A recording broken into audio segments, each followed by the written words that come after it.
Jamaah. Oh jamaah. Alhamdulillah. Alhamdulillah. Pak, kalau ada paham sama bihuli editi bolong edit tahu.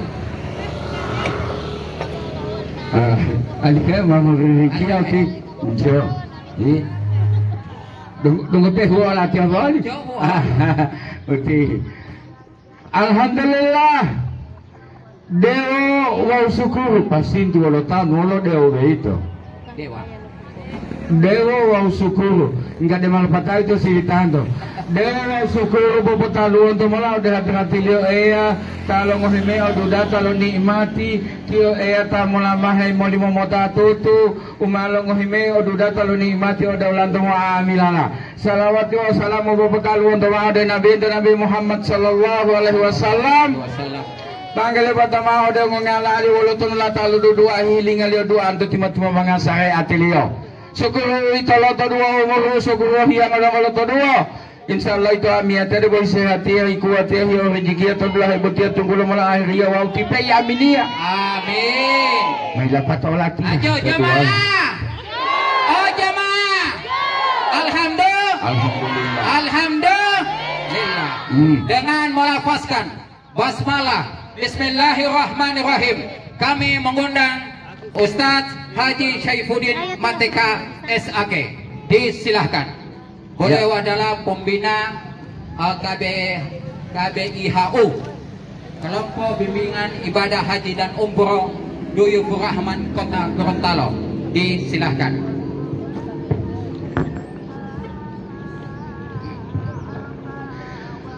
Baik, terima kasih.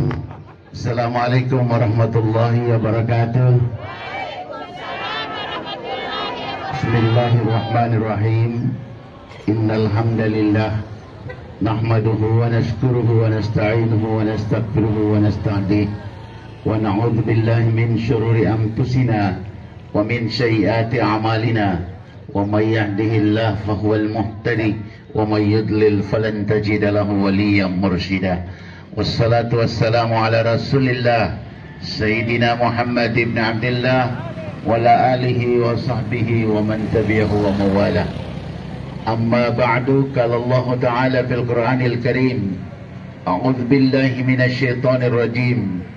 Fabima rahmatin minallahi linta lahum walau kunta fazzan ghalizal qalbi lanfaddu min hawlik fa'fu anhum wastaghfir lahum wasyawirhum fil amri fa idza azamta fatawakkal 'ala Allah innallaha yuhibbul mutawakkilin. Shadaqallahul azim. Bapak-bapak dan ibu-ibu dari Yayasan Hamzah Idrus Peduli yang saya hormati, Bapak dan Ibu penyelenggara kuliah subuh Pertigo Tapa yang saya hormati, Bapak dan Ibu jamaah yang hadir, insya Allah kita semua diberkahi, diridhoi dan dirahmati Allah Subhanahu wa Ta'ala. Amin. Amin ya Rabbal. Hari ini kita telah masuki hari ke-21. Ada yang juga sudah ke-22 dari bulan suci Ramadan. Insya Allah sampai akhir Ramadan kita tetap sehat walafiat. Amin. Bapak-bapak dan ibu-ibu, semua kita sudah tahu bahwa bulan Ramadan itu adalah bulan turunnya rahmat. Dari awal Ramadan sampai akhir Ramadan, Allah memandang kita dengan penuh rahmat. Kalau Allah sudah memandang kita dengan penuh rahmat, itu tandanya Allah sayang. Kenapa? Karena kalau Allah memandang dengan rahmatnya, maka Allah menyatakan inna rahmati taglubu ghadabi. Sesungguhnya rahmatku akan meredam semua azab dan siksaanku. Jadi kalau Allah sudah memberi rahmat pada kita, itu tandanya kita terbebas dari segala azab dan siksa. Kita berdoa mudah-mudahan hidup ini tidak tersiksa, amin. Saat kita mati juga tidak tersiksa, amin. Di alam barzah juga tidak disiksa, amin. Di alam mahsyar nanti juga tidak tersiksa, amin. Karena rahmat dari Allah. Sekarang Ustadz, Tanda-tanda orang yang dapat rahmat Allah itu apa? Apa semua orang beriman ini bisa mendapatkan rahmat Allah? Bisa. Tandanya kalau orang sudah dapat rahmat itu bagaimana? Ada 5 tanda orang yang mendapatkan rahmat Allah dalam ayat Al-Quran surat Ali Imran 159. Yang menyatakan ini Allah sendiri. Saya baca ayatnya ya biar jelas. A'udzubillahi minasyaitonirrajim. Fabima rahmatin minallahi lintalahum walau kunta fazzan ghalizal qalbi lan faddu min hawlik fa'fu anhum wastaghfir lahum wasyawirhum fil amri fa idza 'azamta fatawakkal 'ala Allah innallaha yuhibbul mutawakkilin. Karena rahmat dari Tuhanmu lah maka kamu itu bersifat lemah lembut. Seandainya kamu bersifat keras dan kasar, orang akan lari daripadamu. Karena itu maafkanlah mereka dan minta ampunlah untuk mereka dan bermusyawarah dengan mereka dalam urusan. Dan jangan lupa kalau kamu sudah membulatkan tekad, bertawakallah kepada Allah, karena Allah mencintai orang yang bertawakal. Jadi ada 5 sikap yang perlu kita miliki sebagai tanda kita mendapatkan rahmat dari Allah. Pertama, Bapak dan Ibu, lemah lembut. Orang yang berpuasa itu orangnya jadi lemah lembut. Setelah usai puasa tidak keras, tidak kasar. Orangnya kalau bicara lemah lembut, ya utatinga aja, antinga. Terutama para ibu pada anak-anak. Karena ucapan kita pada anak, Bapak dan Ibu akan ditiru, akan digugu, akan dicontoh dan diteladani. Mengodula memuayo mutadiyawa, insyaallah wala iya malim memuayo mutadiyawa. Karena itu jamaah sekalian, ada istilahnya al-waladu syirru abawaihi. Anak itu adalah cermin orang tua. Memuayo ayo beti-uti. Jangan dilali papamu. Wahai adungai latih oleh papa wito. Jadi anak itu meniru mencontohi orang tua. Karena itu orang tua jangan keras, jangan kasar, lemah lembutlah. Suami sama istri lemah lembutlah. Istri sama suami lemah lembutlah. Saya mau kasih contoh cerita tentang lemah lembut.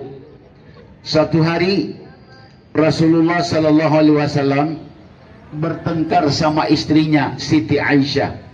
Berarti soal bertengkar ini bukan cuma kita ya. Jangankan kita yang biasa, Nabi pun pernah bertengkar sama istrinya Siti Aisyah.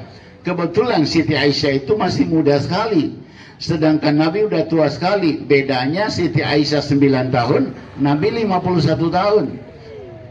Jadi luar biasa, beda jauh. Makanya yang istri muda ini seringkali sering manjalah begitu. Maka satu hari bertengkar, lo patea beti, lo tatame tangape beti Nabi oleh Siti Aisyah. Akhirnya karena Nabi tidak bisa menyelesaikan urusan rumah tangga beliau, dia bilang begini, harus ada orang yang memediasi kita, namanya hakam. Hakam itu adalah utusan dari suami, utusan dari istri, mendamaikan suami istri. Maka kata Nabi, harus ada orang yang juru damai di antara orang ini. Lalu kata Siti Aisyah, aku akan mengutus Abu Bakar, ayahku, untuk menjadi wakilku dalam juru damai ini. Kata Nabi, kalau begitu aku akan mengutus sahabatku dan mertuaku menjadi juru damai mewakili aku. Siapa itu? Ya Abu Bakar juga. Itu kan ayahku. Iya, itu kan mertuaku. Dia juga sahabatku. Jadi aku pilih juga dia untuk mewakili aku. Jadi dua-duanya milih Abu Bakar. Maka diundanglah Abu Bakar oleh Nabi. Datanglah Abu Bakar Siddiq, sahabat Nabi yang paling setia, yang menemani Nabi di Gua Sur, yang beda umur dengan Nabi cuma 2 tahun. Abu Bakar datang lalu bertanya, ya Rasulullah, tanu mawolo pilolo 2 melati abatia. Abu Bakar gini ya, wa batilo tatame tamala wali maituau di Siti Aisyah. Dawalayo li Abu Bakari, putrinya Abu Bakar tersayang. Malah tatame tamalami batia malah papatia dia, oh dia mengalah. Saya berpikir harus ada yang memediasi, jadi hakam di antara kami berdua. Dan kami sepakat engkau yang akan menjadi juru damai kami. Apa kata Rasulullah? Dengar baik-baik kalimat ini. Siapa yang mau bicara duluan? Aisyah, kau atau aku? Nabi bertanya, Aisyah, siapa yang mau balapar duluan? Kau atau aku? Kata Aisyah, dengar kalimatnya, Bapak yang bicara duluan, tapi awas, bicara yang benar ya, jangan bakal.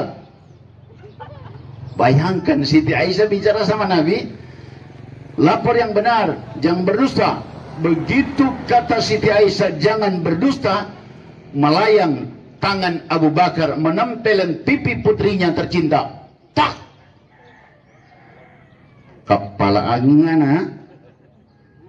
Pernahkah Nabi bicara dusta sama kau?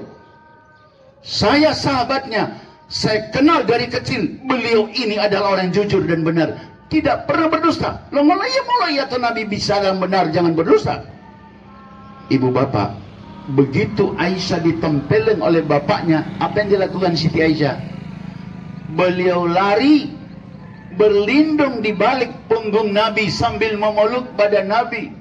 Dia berlindung di balik badan Nabi. Lalu Nabi berkata, Abu Bakar, kau diundang ke sini bukan untuk memukul anakmu, dan tidak ada niat kami untuk seperti ini. Abu Bakar minta maaf, walau dia putrinya, kesayangannya, cuma karena menyebut jangan berakal sama Nabi, ditempelin. Isyarat apa kita tangkap di sini, Bapak Ibu? Pertama, kalau anak kandung dan menantu bertengkar, jangan bela anak kandung. Kalau memang anak kandung kita keliru, salahkan dia. Kalau memang anak mantu benar, bela dia. Itu satu. Yang kedua, para istri kalau bertengkar sama suami, jangan bapelok sama suami orang, bapelok sama suami sendiri.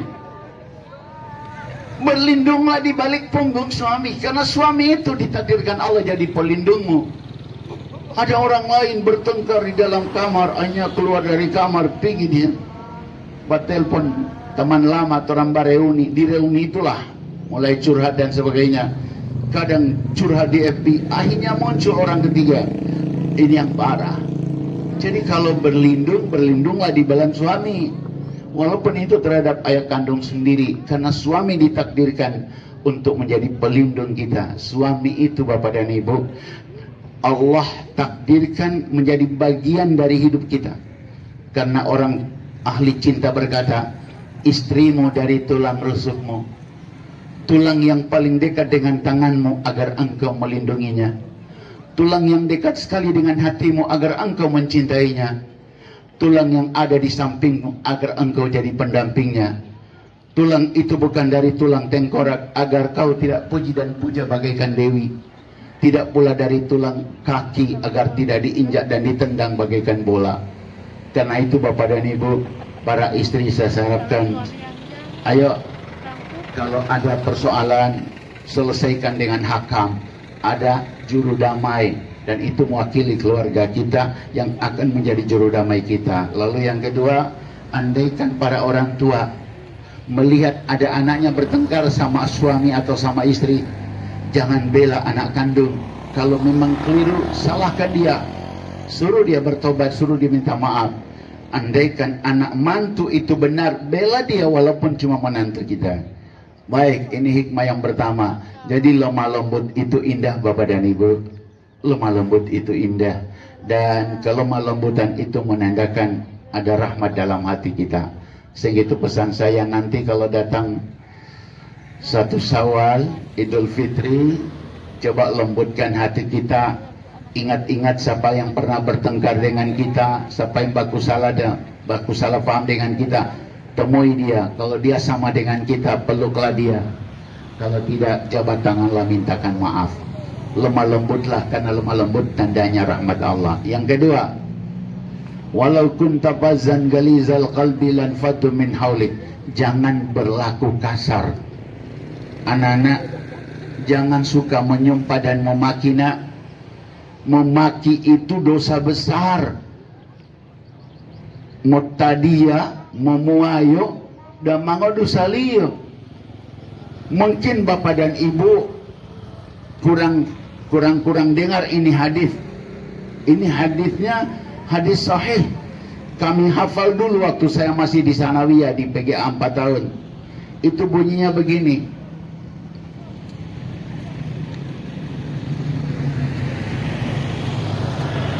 Ini hadisnya saya baca langsungnya. Minal kabairi satmur rajuli walidayhi. Termasuk dosa besar ketika anak menyumpah kedua orang tuanya. Kusada mango wala'a mutadia mengodula aliyo. Sahabat yang dengar hadis ini tanya, heran mereka, hal yasubbu abar rajul? Ya Rasul, apakah ada orang yang memaki-maki orang tuanya? Adakah anak yang menyumpah-nyumpah orang tua? Wala mutadia waktu mengodula aliyo. Kata Rasulullah, ada. Siapa itu? Kata Nabi, yasubbu abbar rajul fayasubbu abahu wa yasubbu ummahu fayasubbu ummahu alaihi.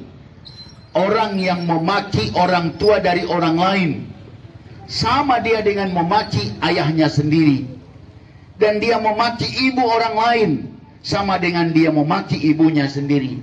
Jadi ketika kita memaki orang tua orang lain, itu sama itu dengan kita memaki ibu kita sendiri.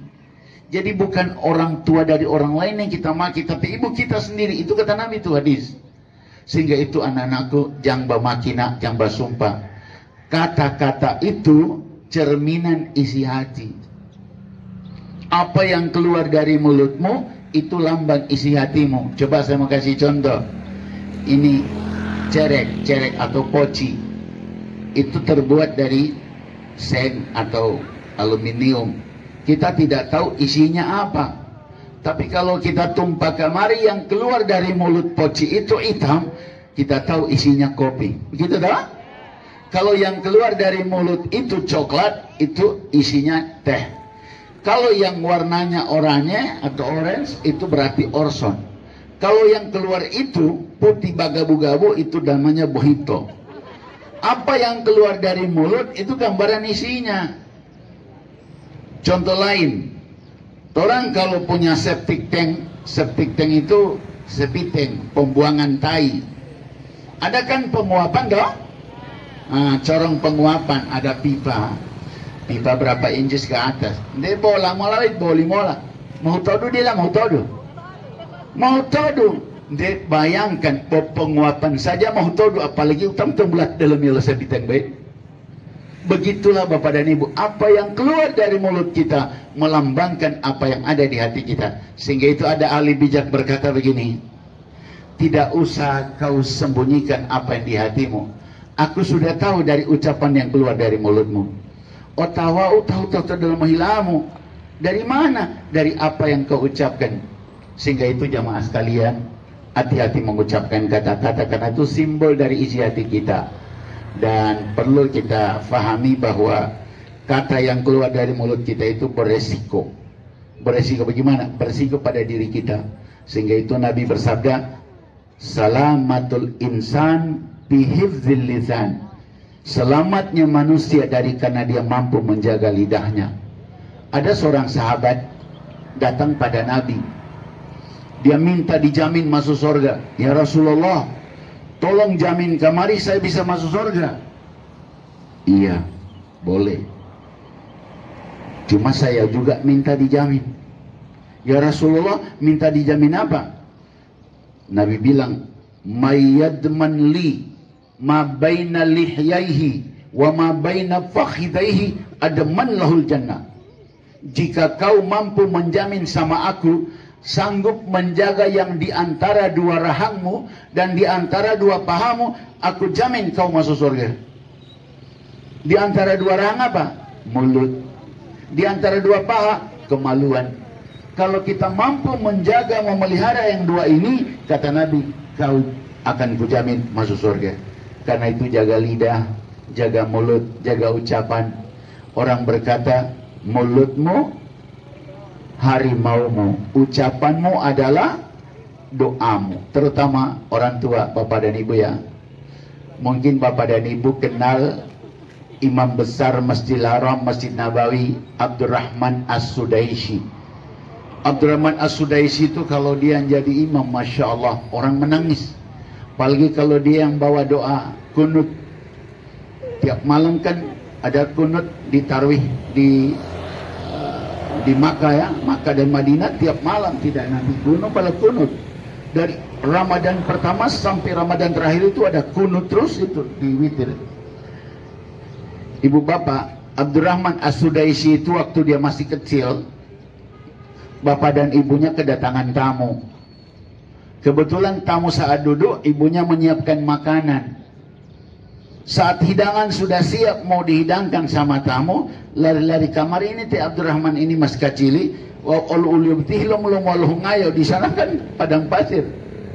Dengan tangan yang berlumuran pasir, gila mosolnya betul makanan. Mapo siap polio 5 mali ode tamu, maila ila opilo hungayo, tidak bisa dimakan lagi karena sudah bercampur pasir. Ibunya marah dan jengkel. Tapi apa yang dia katakan sama Abdurrahman? Abdurrahman, keluar kau, pergi di Masjidil Haram, jadi imam besar di sana. Anak kecil, masih kecil, belum ngerti apa-apa, bikin jengkel hati ibu. Tapi ibu punya kata-kata tetap adalah doa. Abdurrahman, keluar dari rumah, kau pergi ke Masjidil Haram, jadi imam besar di sana. Dan apa yang terjadi? Terjadi keajaiban. Si Abdurrahman yang kecil ini kalau hafal Quran, cepat sekali dia hafal. Dan alhamdulillah, sekarang dia sudah bergelar Dr. Abdurrahman As-Sudaisi, ketua imam besar Masjidil Haram dan Masjid Nabawi. So beberapa periode belum pernah diganti karena masih dia terus. Itulah doa seorang ibu. Jadi ibu kalau marah, tolong kata-kata tetap indah untuk anak. Semarah-marahnya anak, ulangi, semarah-marahnya ibu pada anak, semarah-marahnya bapak sama anak, tetap doanya doa yang positif, doa yang indah. Kenapa? Ucapanmu adalah doamu. Yang ketiga, tandanya orang suka, maaf, ada rahmat Allah yang masuk ke dalam hati adalah suka memaafkan. Fa'fu anhum, maafkan mereka. Jadi kalau orang itu sudah masuk rahmat dalam hatinya, suka memaafkan bapak dan ibu.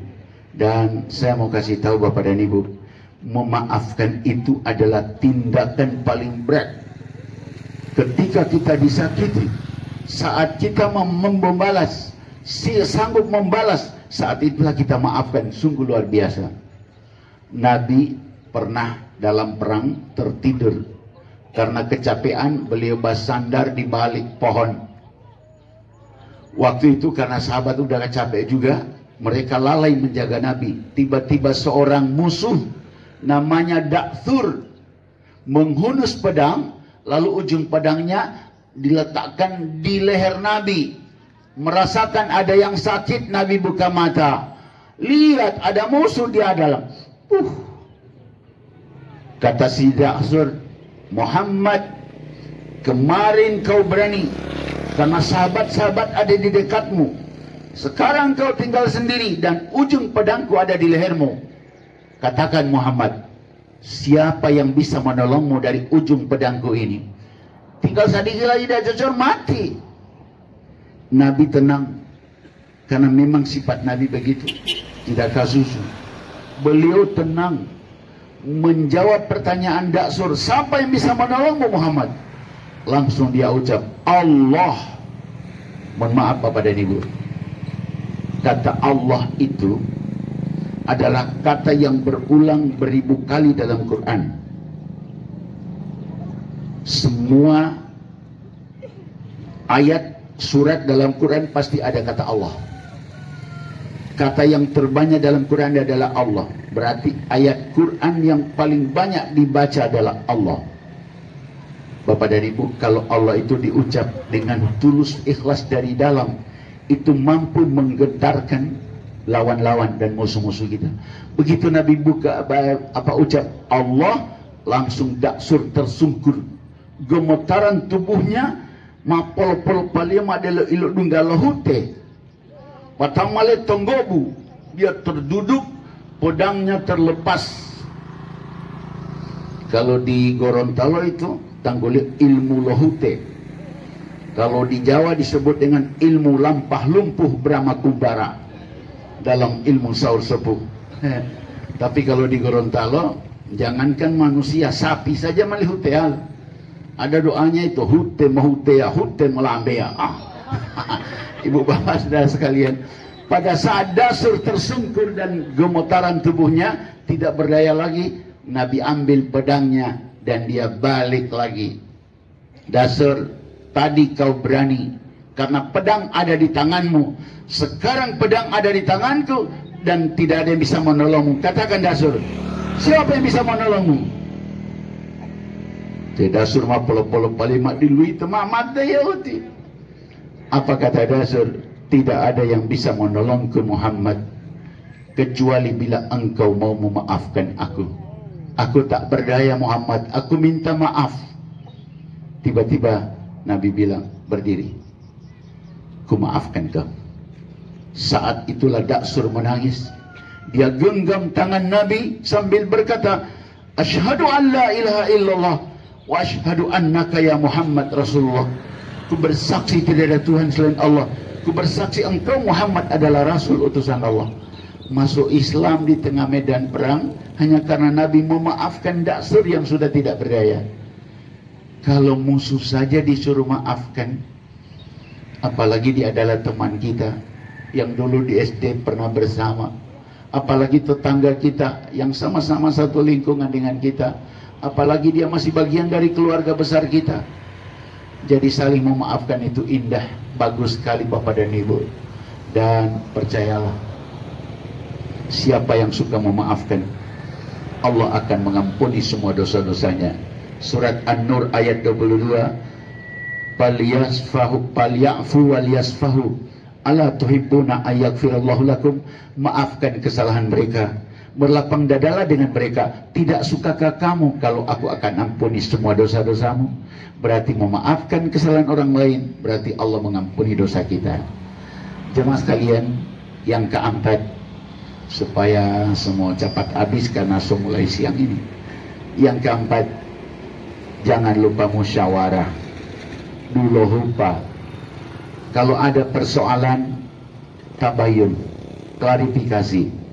Jangan orang itu bola wala tolo iya. Usahakan nonwolo dia mau canangnya musyawarah, mau dudula mota supaya lapato. Kalau informasi itu dari pihak ketiga mungkin ada kurangnya, ada tambahannya, bisa-bisa ada hoaxnya, bisa jadi dalam fitnahnya. Karena itu Bapak dan Ibu, dalam Islam anwolo tiga linggila, tinggal podung gaya mak. Wow, dia emang mau rasa bersalah wow. Dalam habari wow dia mau moyo oleh padahal dia pernah oti. Oh, apa yang mau peleliwal. Bila pernah dia pernah wow mau moyo. Kalau tabayun seperti itu, kelar. Insya Allah semuanya akan aman. Tapi kalau tidak, orang ketiga masuk di tengah.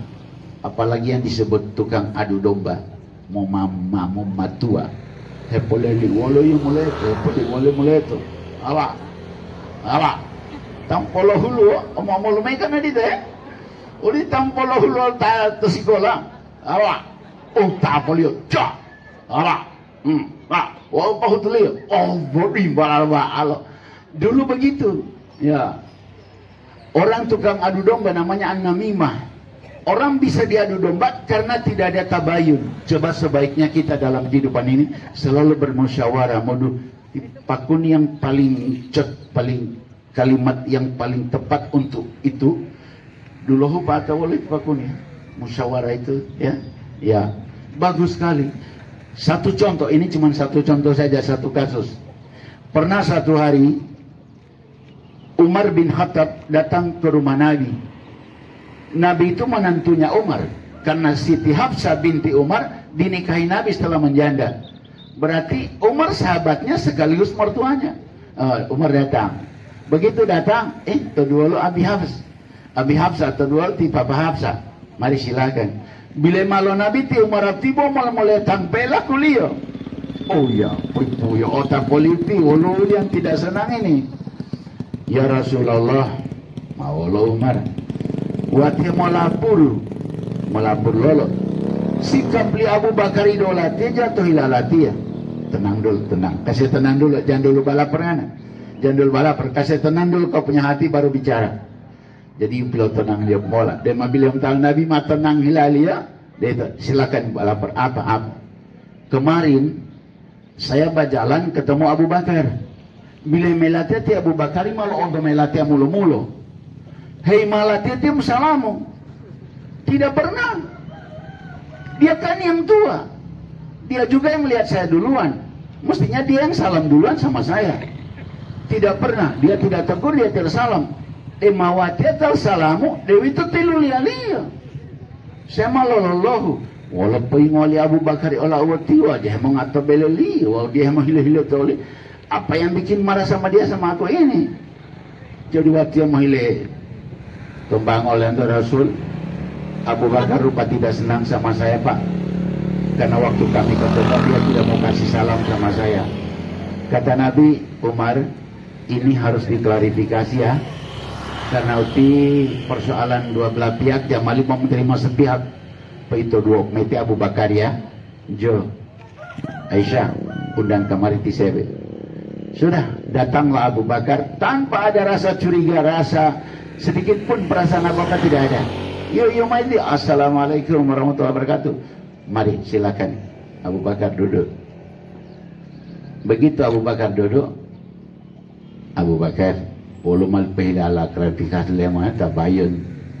Mawalo ya Rasul, apa benar kalian kemarin ketemu di jalan dengan Umar bin Khattab? Oh benar ya Rasul, benar. Kau yang tua Abu Bakar, Umar lebih muda.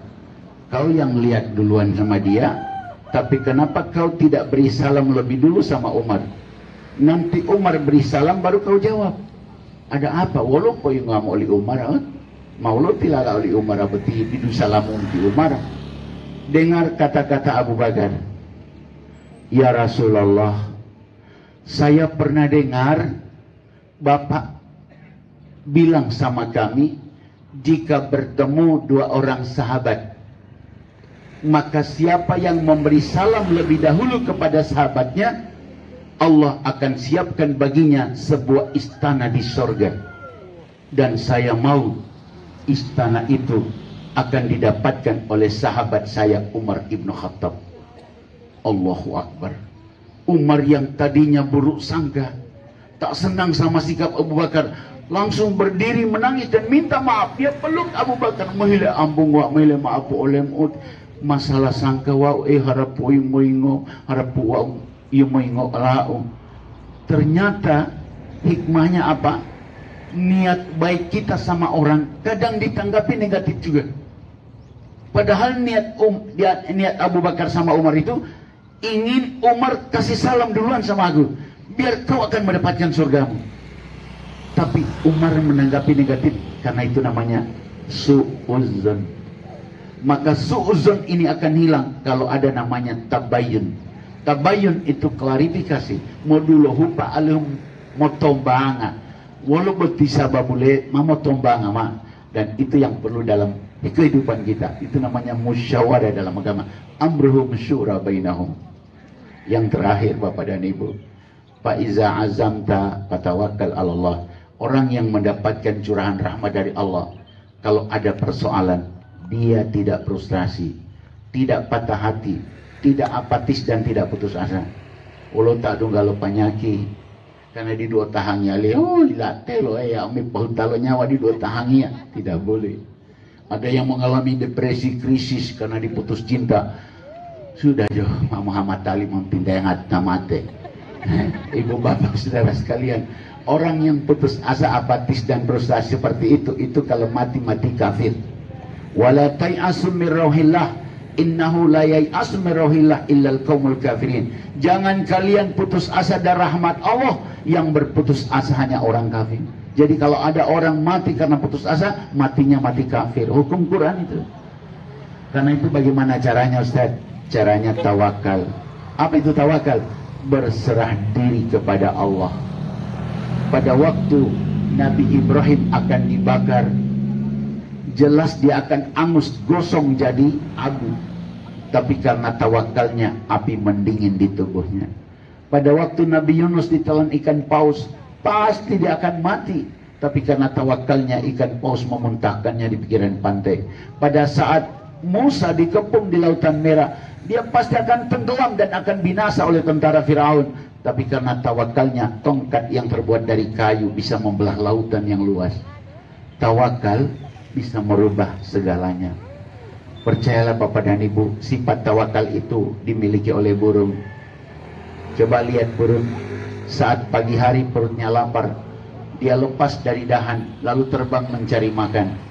Sore hari dia pulang ke dahan dalam keadaan sudah kenyang. Burung tidak punya persiapan untuk mau dimakan besok. Kenapa? Karena dia percaya Allah akan memberi jaminan kepada saya kehidupan. Karena dialah penjamin kehidupan. Makanya Bapak dan Ibu jangan ragu. Masa depan ini Allah yang menentukan, bukan kita. Ikhtiar lakukan, tawakal panjatkan, doa panjatkan. Insya Allah keputusan akhir tangan Tuhan. Percayalah, pada saat orang-orang dulu itu lolos dari bahaya, mereka tidak tahu kalau akan lolos itu. Tidak pernah Ibrahim diberitahu bahwa api itu akan dingin di tubuhnya. Tidak pernah. Itu kejadian sesaat setelah itu mau terjadi. Tidak pernah Nabi Musa tahu bahwa tongkatnya bisa belah laut. Tidak pernah. Tapi itu terjadi pada saat dia menghadapi kesulitan. Karena itu pesan saya pada seluruh jamaah, un bololo kesulitan odungkan Pak Bu, pergilah ke ruangan sholat, pergilah ke masjid, gelar sajadah, tundukkan, wasjud waqtarib, sujudlah. Di saat itu kau begitu dekat, bisikan apa yang kau mau kepada Sang Maha Pencipta. Bilang dalam bahasa Indonesia, jangan bahasa Arab, nanti tak salah-salah. Bahasa Indonesia tapi ucapkan dalam perasaan. Menangislah, percayalah Bapak dan Ibu. Waktu saya mau naik haji, saya cuma bilang sama Tuhan di sujud saya di tahajud, saya mau ke istana ikut upacara 17 Agustus karena saya guru berprestasi nasional. Waktu itu sama-sama dengan Pak Sabrudin Neo naik sini kami tahun 2002. Saya pulang dari Jakarta ikut upacara 17 Agustus. Tapi saat mau berangkat itu malamnya saya tahajud. Saya bilang saya akan ke istana ikut 17 Agustus upacara dengan Presiden Megawati. Tapi hati saya tidak bahagia ya Allah. Saya akan bahagia kalau kau mau manggil saya ke Baitullah. Saya hanya akan bahagia kalau engkau memberikan izin pada saya naik haji. Ternyata hanya 3 bulan sesudah doa saya dihajikan oleh Bupati Ahmad Pakaya. Bupati kasih uang saya 24 juta untuk naik haji. Itu karena apa? Tawakal. Percayalah Bapak dan Ibu, tawakal itu adalah kekuatan dahsyat pada diri manusia. Sehingga itu Nabi bersabda, nikmas silahul mu'min as-sabr wa du'a. Ada kekuatan dahsyat pada diri orang beriman, yaitu kesabaran yang dibarengi tawakal dan doa. Sebagai penutup ceramah pada pagi hari ini, saya simpulkan bahwa bulan Ramadan bulan yang penuh rahmat. Maka tanda orang yang mendapatkan rahmat dari Allah, muncul 5 sikap dalam dirinya. Pertama, lemah lembut hatinya. Kedua, tidak kasar dan keras hati dia. Yang ketiga, suka memaafkan kesalahan saudaranya.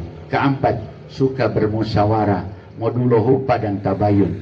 Dan yang kelima, kalau menghadapi kesulitan, dia tawakal kepada Tuhan. Mudah-mudahan kelima sikap ini kita miliki sebagai tanda kita telah mendapatkan curahan rahmat dari Allah.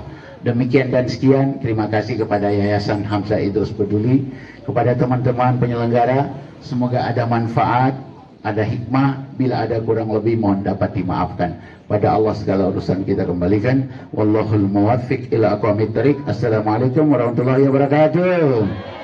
Waalaikumsalam warahmatullahi wabarakatuh. Izin Ustaz. Ada dilanjut dengan pertanyaan. Boleh, silakan. Jamaah. Oh jamaah. Alhamdulillah. Ya, mana popot tadi? Saya tadi berkesan Pak Ustadz. Itu bau sepiten molo. Benar. Nah, bersyukurlah orang yang bau mulutnya di bulan puasa. Kalau nanti akan diganti dengan kasturi. Kasturi. Walau ganti alio, kas ikan. Dia popok dah, matanya kas ikan itu lumala. Oke, baik Bapak Ibu jamaah yang dirahmati Allah.